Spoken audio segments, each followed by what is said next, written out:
Okay, everyone, it is October 21st, 2011, Friday, 10:21 a.m. Eastern Standard Time. Yeah, I look like shit. Bite me. I don't care.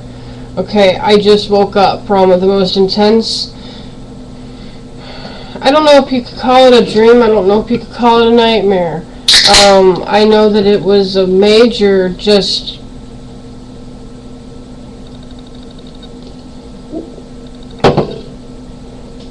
It was a really intense dream.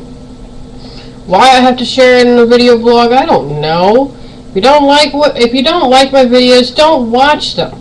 Okay, little trolls, go away. Go watch something else, okay? I do this because it's therapeutic and I enjoy it, and I have about 30 people who enjoy my videos, so you know, I'm not gonna let you guys, you know, one or two of you shit in my coffee. And it's kind of funny because the video that was last trolled on said something about that I needed to feed my daughter when she was asking me for food. She was asking me to play a video game. She was asking me if she could play on the Nintendo, and the last time I checked, Nintendo was not a food. It was an actual video console. Video game console. Why am I on Skype? What the hell? I've been on Skype all this time? Okay. Anyway. My dream. Okay? It was current. It was, you know, except it was summer of this year. It was summer of 2011. And I was a junior in the high school that I attended. Now, I can't really get into detail as far as what high school I went to because, you know, it was not your typical high school, okay? I was a junior in high school, and I was checking out the different branches of the military to join. And it was really weird. I was actually filling out paperwork to go into the Air Force, which is weird because that's what I was doing in my junior year. Was I was checking out the Air Force primarily.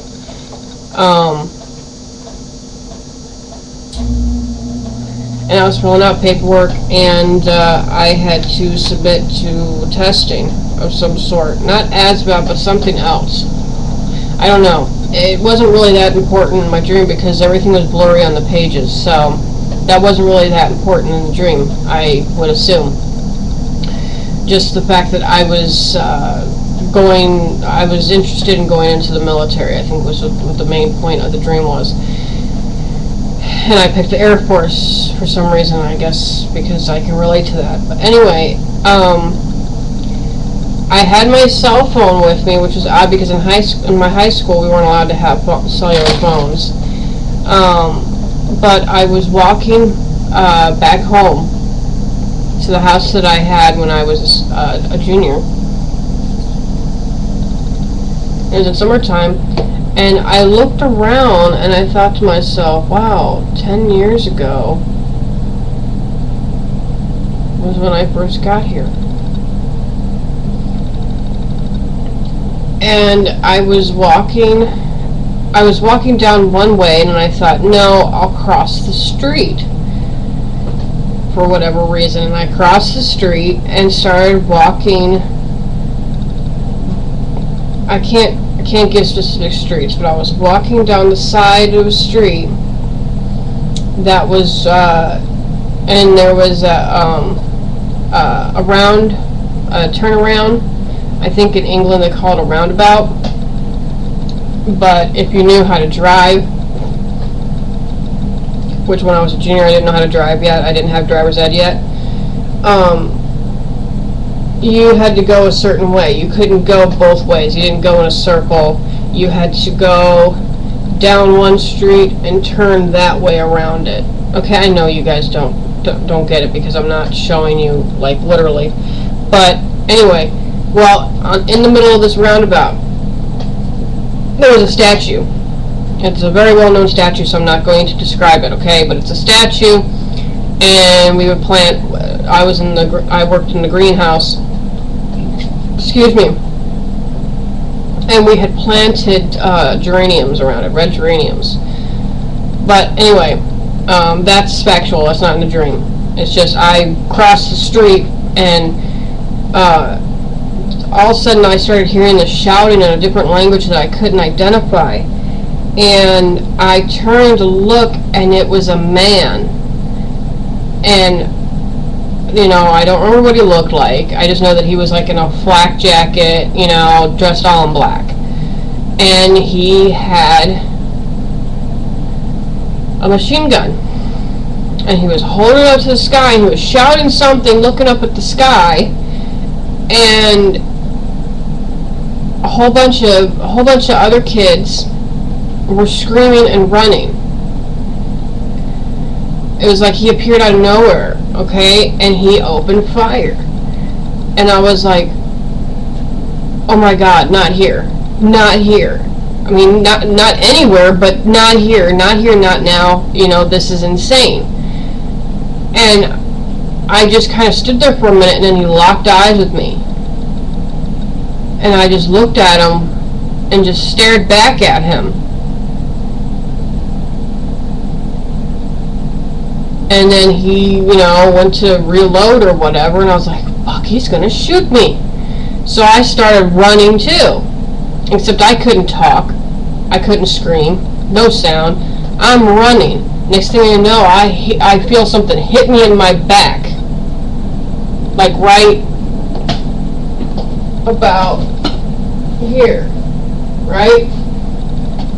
And I'm like, oh fuck. Oh my God, I've been hit. So I reach in my pocket, and instead of calling 911, because, you know, the high school I was at had clinics and stuff like that, and, you know, instead of doing that, I called my house parents, because I lived at that high school too, and I called them. I said, you need to come get me right now, I've been shot. And, you know, the female house parent, the house mother or whatever, she answered, and, you know, she was one to answer the phone. She's like, oh, well, that's nice, yeah, we'll see you later, okay, you're going to be late coming home, okay. And I was like, no, I've been shot. And she was like, oh, well, that's nice, we'll talk to you later, okay, you're late, okay. And I was like, no, and she hung up, and I was like, oh, wow. And I got a little angry, but then I was like, she didn't understand what I was saying, obviously. Maybe the cellular reception was bad or something like that. I'm going to have to get home. So, you know, I was kind of like more fueled by adrenaline than anything else. So I got home somehow, right? Or no, I'm sorry. I tried to, you know, see if all the other kids are okay, but none of them were moving on the ground. And so I was like, well, I gotta get to the hospital somehow. So I somehow got back to the high school, and my ROTC instructor was still there. And he's like, you already filled out the paperwork, you're fine. I was like, no, I've been shot. And he was like, shot? What? And I was like, there's a madman. I was like, and he's shooting. And he's like, oh, you have to show me what this is. Now, for whatever freaking reason, Denzel Washington was in my dream, and he was like one of the detectives or something in the dream. And he was there, and he jumped up. He's like, you have to show me where this man was. I have to find this out. And I'm like, okay. So, you know, I take him back over to where it was. And then all of a sudden he looks at me and he's like, are you okay? And I was like, no, he shot me. He's like, oh, well, we gotta get you to the hospital. And I end up getting packed into like this vehicle. We go into the hospital, and we get to the front desk, and I was like, I've been shot. And the lady's like, you need to fill out this paperwork. And I'm like, okay. You know, and I'm filling it out. I was like, I hope you guys are good at what you do. She's like, why is it? Because I've been shot. She's like, oh, okay, well, what's your insurance? And I gave her my insurance card, and, gave her my ID and all this stuff, and she's printing out whatnot, and I'm just like, oh my god. Well, all of a sudden, Denzel goes like this. He's like, can't you see she's bleeding out? And he leans me back like this and presses on my head, and I could feel all the blood just drain down my face like I ended up getting a nosebleed or some shit, and I start coughing up blood. And then, part 2.